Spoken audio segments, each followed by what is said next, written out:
I wonder if you can isolate within your life a certain key moment where things took on a different complexion and maybe pointed the way towards a sustainable future and where you wanted to be as a person.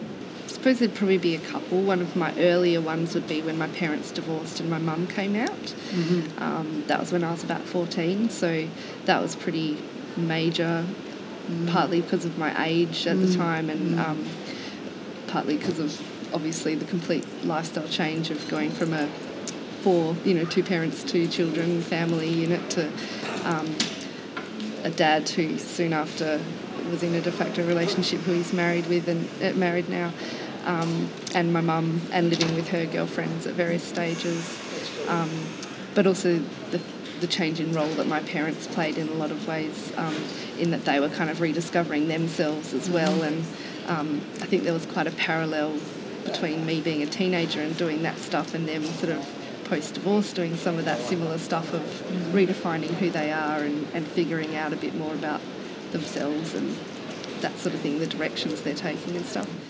I've not read a book in the sense of I've not met a person who's had that experience. Yeah. What's it? I've certainly met people whose children have come out to them, but I've never met someone whose parent has come out to them as a child. And I'm wondering if you could describe to me what that was like.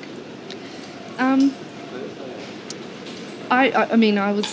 consider it a little unique in that my parents were very queer friendly. They were hippies basically, and they had a lot of friends who were lesbian and gay. So for me it wasn't as kind of different as what it might have been for other people. And the divorce was actually more kind of traumatic in some ways than what my mum coming out was for me. But at the same time, it was very isolating, and we, me and my sister, both lived in the closet about our mum's sexuality for a period of time. I think I was for a couple of years, and my sister did for most of high school, and she's younger than me, so she was 11 when my mum came out. There was a degree of things like bullying and stuff involved when people did find out that my mum was a lesbian. So, when you say you lived in the closet, do you mean that you preferred to maintain to the outside world the fact that your mother was not gay? Yeah, I mean, obviously nobody goes around saying my mum's heterosexual, but I hid it, and we hid the fact that my mum's girlfriend was living with us, but we referred to her as the boarder in the spare room.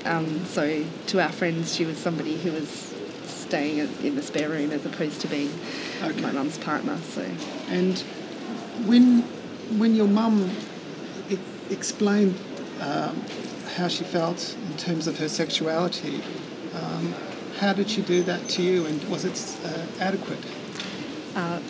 I don't think she did. Me and my sister don't have any recollection of her actually coming out to us, although she asserts that she did, but when she told us that they were divorcing, so either we didn't hear it because it was after this other big news, or she didn't get to it, or it wasn't clear enough with us and we didn't understand, or I don't know, but so no, it wasn't really adequate. We found out from our dad, who was fairly bitter at the time, sort of complaining about it, so that's how we found out.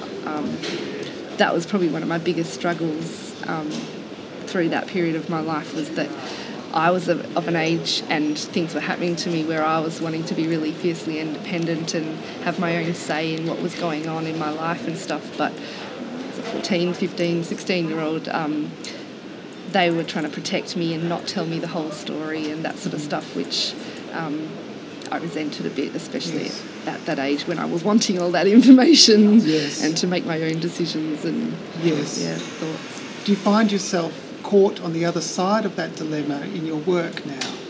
That people want answers and explanations, and some you can give and some you can't give? Or?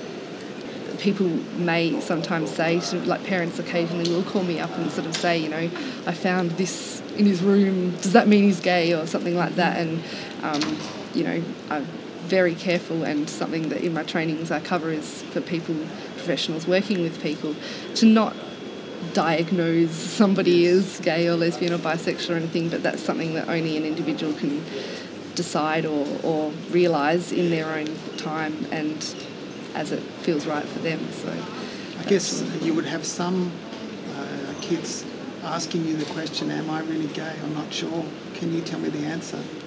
At the Freedom Centre, we've really created a kind of social culture of not thinking in terms of that binary of gay or straight or anything like that, but actually that, you know, you're yourself and you can use whatever labels you want to use to name that or not, and that's up to the individual. So I think we've really created a culture of really understanding things much more on the basis of individuals' rights to their own sense of self and identity, and especially when you're working with people who are 13 to 25, you know, and hell, my mum didn't come out till she was 41. Do we ever know exactly what we want all the time for the rest of our lives? I don't think so. So I think that's definitely something we try to get across to people, and that is essentially one of the most basic things we do at the Freedom Centre, is give people a space where they can feel safe just being themselves, whatever, whoever, however that is.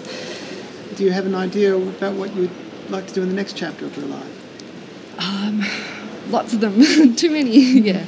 I love social research and hearing people's stories. Part of why I loved the opportunity to get involved in this project. I think people telling their individual stories is one of the most powerful ways of changing our ways of knowing the world and the people in the world. So I want to do a PhD looking at some of that sort of stuff. I did my honours thesis in young women's sexualities and their ways of storying them, and it kind of looked at it, trying to assert that labels do not